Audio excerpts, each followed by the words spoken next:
মিডিয়ার যুগ, তথ্য প্রযুক্তির যুগ, একটা রেভলিউশন হয়ে গেছে পুরো পৃথিবীব্যাপী।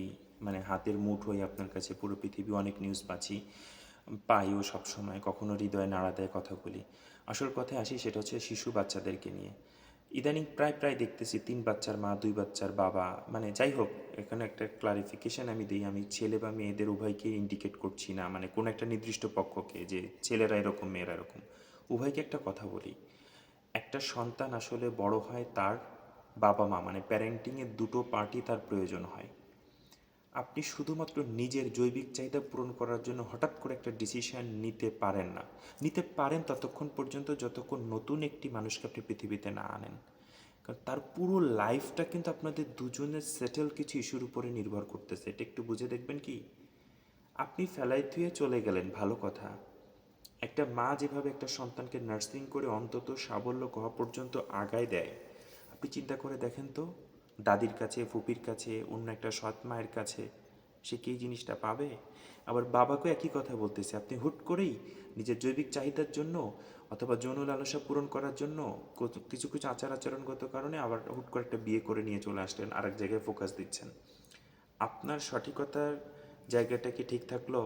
আপনার এই সন্তানই, এই যে এবার নিউজ শুনতেছি, বাবাকে গলা কেটে মেরে ফেলতেছে, দীর্ঘদিনের পুঞ্জীভূত ক্ষোভ। আমি এর আগেও ভিডিওতে বলছি, একটা মা বাচ্চাকে মেরে ফেলছে কেন? দিনের পর দিন আপনি কয়দিন না ঘুমায় দেখেন তো কেমন লাগে। একটু নিজের ব্যাপারটা একটু চিন্তা করে দেখেন তো যে কেমন লাগে। আমার তো 2 রাত তো দূরের কথা, এক রাত যদি ঠিক মতো ঘুম না হয়, পরের দিন সকাল থেকে পুরো মাথা আওলায় যায়, একদম এলোমেলো হয়ে যায় আমি টোটালি। আর সেখানে মাসের পর মাস, দিনের পর দিন, বছর পর বছর যখন একটা শিশু নীতি নৈতিকতা শেখে না, ভালো কোনো তথ্য পায় না, ভালো কোনো ইনফরমেশান পায় না, ভালোবাসা পায় না, স্নেহ পায় না, সে আরেকটা গার্বেজে পরিণত হয়। ওখান থেকে আরেকটা বিকৃত মস্তিষ্ক তৈরি হয়। সেখান থেকে দেখবেন সমাজে হত্যা, খুন, ধর্ষণ বেড়ে যায়। তার জন্য কিন্তু আপনি নিজেও দায়ী। আমি সরাসরি বলবো, আপনার মতো অসভ্য বাবা মা দায়ী, যারা শুধুমাত্র জৈবিক চাহিদা পূরণ করার জন্য অথবা নীতি নৈতিকতাকে নষ্ট করে এই পরকীয়া অথবা একটা অসুস্থ সম্পর্কের দিকে আগায়।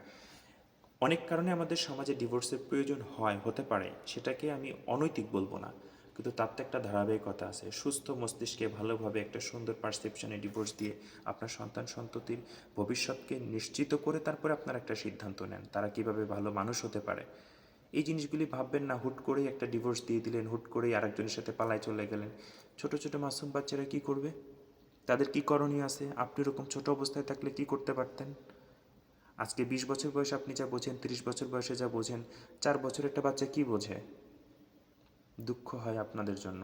এই আপনারা এই সমাজকে নষ্ট করার জন্য বুড়া বয়সে দেখা গেছে যে আপনি রামদায়ের কোপ খেয়ে মারা যাচ্ছেন, দোষ দিচ্ছেন, মানে পুরো ফোকাস আসছে হেডলাইনে। সন্তান পিতাকে কুপিয়ে হত্যা করেছে।